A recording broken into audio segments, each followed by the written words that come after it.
Welcome back, you guys. We are about to get into One Piece chapter 1172. This is my reaction. Let's get right into it, all right? Yep. One Piece chapter 1172, The Elbaf I Admire. And we got a cover page request by Pizamaru. Some swans rummaging through Bon Clay's cosmetics and putting on makeup. And we got Bon Clay here and a bunch of swans. And one of them has a straw hat on, so that's kind of funny. And let's keep it rocking and rolling. All right, we got a note from Ichiro Oda here. I saw a quokka for the first time. It looked nothing like what you see on the internet. I have no idea what that is, but let's get right into the chapter. All right. Let's see here. The lift ascends to the sun realm. Okay, so it seems like this chapter we're finally gonna get Loki and Luffy coming up to the sun realm and messing some ish up. All right. Let's see. Now we got Scopper right here. He says, there are 3 foes up there. Yeah, but give him the breakdown, Scopper. Their objective is clear. They plan to abduct 10 children from Elbaf and take them to the Holy Land. The children will serve as living shields, leverage to turn the warriors of Elbaf into battle thralls. 3 humans did all this.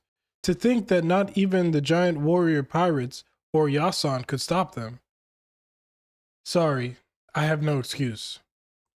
They may be kids, but they're still giants, right? Sanji says. How can 3 people our size move them? One of the 3 is a woman with a strange arrow ability. The children are unable to resist her. They just keep marching toward the West Village Harbor. It's all over if they reach a ship and escape to the sea. It'll all come down to that. All right, so we got our ticking time bomb for the arc right now. We got to stop the bad guys before these kids get to their ship. Let me know your thoughts on whether or not they're going to do this or not, or if they're going to potentially still steal some of these kids. Why can't we just take back the kids, right? One of the 3 is a man named Summers. Yeah. What's funny is Scopper literally just ignores this fool and just keeps talking. I know a bit about him. Oh yeah, give us the backstory, man. Give us the backstory. He became a briar man after eating the thorn fruit. He can freely manipulate vines with sharp thorns. Yep, we know this. The vines can become transparent, and he's wrapped them around the children. Interesting. So we can't grab them? That's so cruel. Indeed, they're as tough as iron. If we clumsily try to get the kids to break their line formation, they'll turn into they'll turn into pincushions. Shink, shink, shink. And they got a little silhouette of the kids getting stabbed up by the thorns. That's kind of crazy. It's been set up so that they'll hurt each other. And on top of that, the last one seems to have the power to make nightmares come true. The things the kids find scary have come to life to prevent their escape. The kids may appear to be just waddling along in broad daylight, but it seems impossible for anyone to stop them. The intruders have set up some sort of twisted game with their 3 abilities. We'll save those kids no matter what, Hasrudin says. Seems like the quickest solution is to target the 3 ability users. Even if they're as immortal as they claim, there should be a way to take them down. We could try trapping them or crushing them, maybe even eating them. Yeah, I mean, if I was a giant, that would be my way of thinking as well. I can't lie. Haha, sounds promising. Let's do this. It's the Sun Realm. Prepare to disembark. All right, let's go. Let's get to the ish right now. And whoa, huh? And everybody's surprised. Yeah. Oh my God, this place looks crazy. So we're at the Sun Realm now, and the forest is on fire. There's giant freaking dragon and Skull Knight going to war. There's a ship that's on fire. There's a lot of craziness going on. And Hasrudin looks at the dragon and he's in shock. This is beyond anything I imagined. And yeah, because these things are just running roughshod up here. And it's a bunch of freaking, we got a like 3/4 page, not 3/4, about a 3/4 page spread. And It's just nothing but monsters all over, just wreaking havoc all over the Sun Realm right here. I count 1, 2, 3, 4, 5, 6, 7, 8, 9, 10 that they fit just on this panel. Maybe more that I'm missing. Dory and Broggy were aborted earlier, leading. Oh, they're talking about the ship that's burning in the middle of the panel right now. Dory and Broggy were aborted earlier, leading the charge with their crew, but they were shot down by those monsters. That can't be. Is that you, Hashiruden? Kashi-san. Kashi-san, I'm glad you're okay. I was in the realm of the dead. Tell me, what's going on? You won't believe this. Listen closely. Dory and Broggy are trying to kill Elder Ja Rule? They all went crazy. Please, you've got to stop them. And yeah, it cuts to them and they just looking big and brolic and demonic. And they doing their thing. They don't give a damn about these people that they once called their brethren.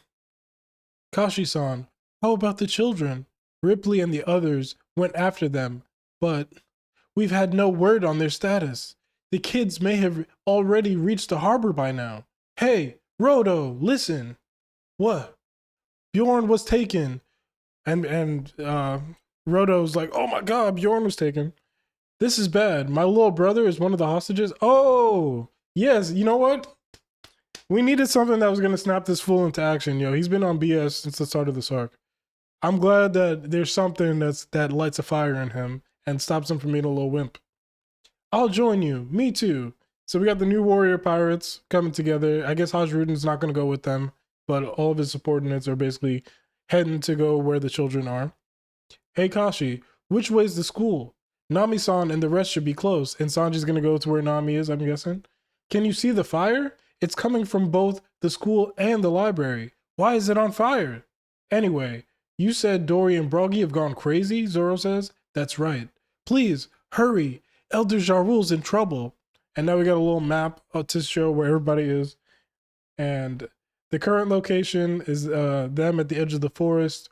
And it's Gaban, Rodo, Stanson, Hashiruden, Gerd, Zoro, Sanji, and Chopper.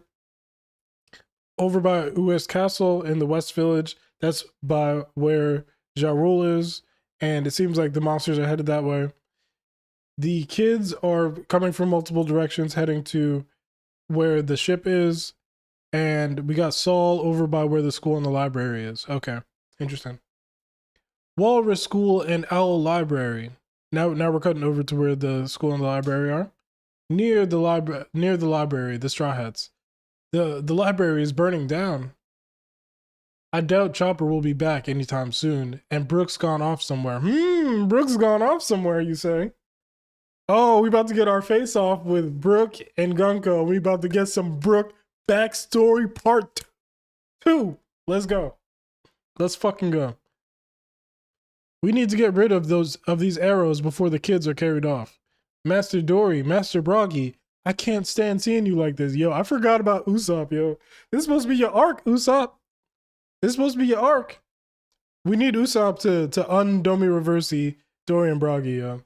Untie my man so he can get to work on undomi reversing them somehow. Alright. Kill Ja Rule. Please stop, captains. Open your eyes. And Dory and Broggy are just about to wreak havoc, throwing down a spear on their bitch ass. Anyway, the Domi Reversey possessed giant pirates en route West Village. Okay, next we got the child rescue team. Hang in there, kids! Be gone, you vile creatures! And it's Ripley and a couple of the other giants, including my man from Ennie's Lobby. Hostage group, we're heading to the harbor, aren't we?